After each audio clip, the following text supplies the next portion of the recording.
আজই ডাউনলোড করুন আর এনজয় করুন আপনার পছন্দের শো। আমি আপনার মেয়ে অপর্ণাকে ভালোবাসি।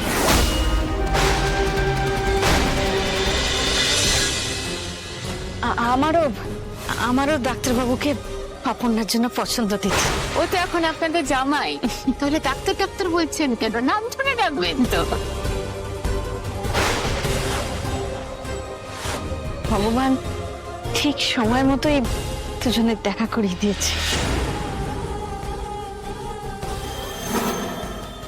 আমরা রাজি ম্যাডাম, আপনি আপনার ছেলের বিয়ের ব্যবস্থা শুরু করুন।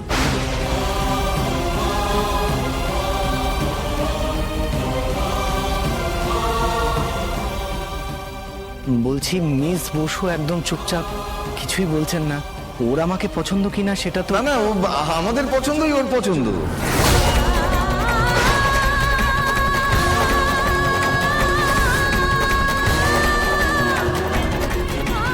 সতীনাথ বাবু, কিচ্ছু বলো না, কিচ্ছু না, আর্য এটা তো ঠিক নয়। কিছু বললো না মা। এ কি সর্বনাশ হলো? এটা কি করলো বাবা মা? আমি কি করব এখন? এই যে তোমার বাবা যে বললেন ওদের পছন্দই তোমার পছন্দ, তো সেটা তোমার মুখ থেকে একবার শুনি।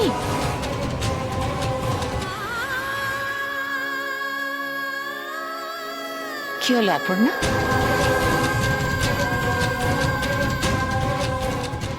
দিদি, মেয়ে লজ্জা পাচ্ছে বোধহয়। সে তো পেতেই পারে, কিন্তু আমার তো একবার শুনতে ইচ্ছে করছে যে আমার বাবু সোনাকে তোমার পছন্দ, তোমার এই বিয়েতে মত আছে।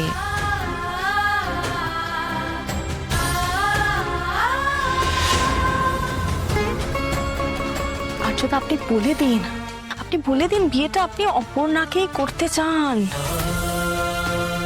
মানসী,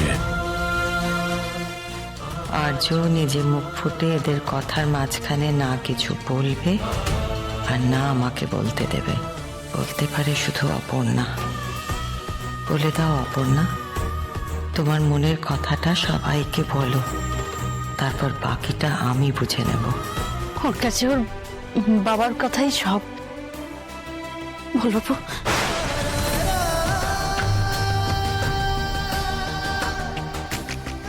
বাবা এরকম কিছু করতে পারে, আমি তো ভাবতে পারিনি।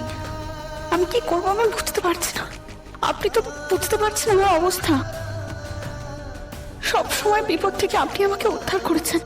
আজ করুন, প্লিজ কিছু বলুন।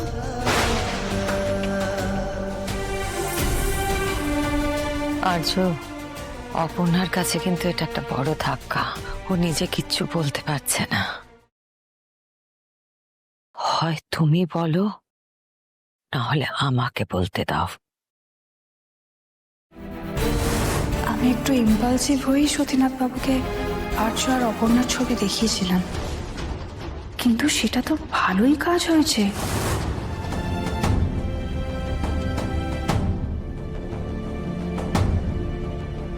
আমি আপনার মেয়ে অপর্ণাকে ভালোবাসি।